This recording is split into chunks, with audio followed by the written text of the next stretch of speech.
안녕하세요. 미국 이타카에 살고 있는 춘배입니다. 여러분, 오늘은 카니발의 소식을 전해드릴게요. 먼저 카니발은 크루즈 운영업체라고 생각하시면 됩니다. 지난번에 3분기 실적 발표가 있었는데요. 매출과 순이익 모두 시장의 기대치보다 높았습니다.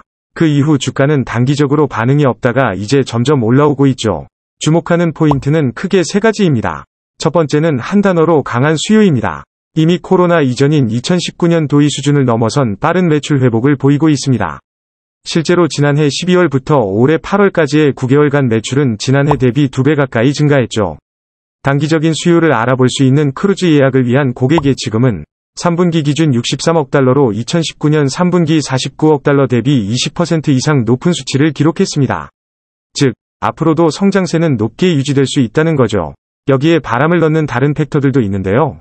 중장기적으로 수용 능력을 늘려가고 있습니다. 올해 신규 건조에 19억 달러를 투자하고 내년 24억 달러를 투자한다는 계획을 지니고 있습니다.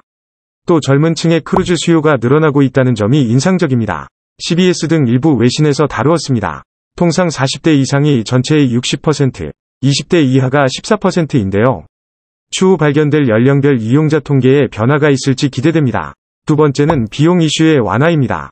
원래 비용을 증가시킨 포인트는 크게 두 가지였죠.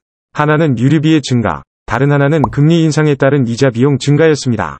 일단 유가는 전년 대비 줄었습니다. 3분기 기준 30% 정도 연료비가 절감됐죠.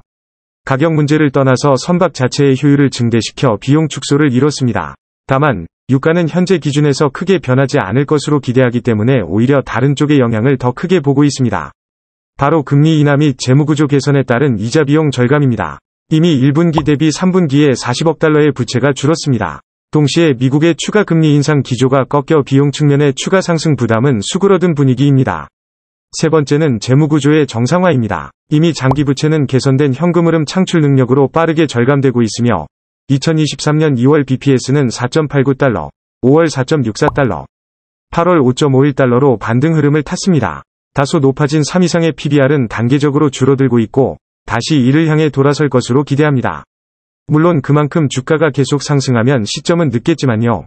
그럼에도 방향은 유지될 전망입니다. 여러 좋은 이야기를 했지만 동종 기업인 로얄 캐리비안 대비 현재 예상되는 포워드 밸류에이션은 그리 매력이 높아 보이진 않습니다. 재무구조도 안 좋고요. 다만 그럼에도 카니발을 주목하는 포인트는 카니발은 450억 불, 로얄은 310억 불이라는 비유동자산 차이입니다. 양사의 매출이 동일한 성장률로 올라오더라도 매출 증가분, 잉여금, 현금 흐름의 차이로 재무구조의 변화 속도는 다를 것으로 보입니다. 결국 어느 것을 선호할지는 개인 선택이나 크루즈 업체의 흐름은 좋아 보입니다. 최근 소식을 보니 카니발 내부에서 임원이 비중을 오래 늘렸는데 앞으로의 방향이 궁금해지네요. 이상 이타카 교포 박춘배였습니다. 사랑해요 여러분.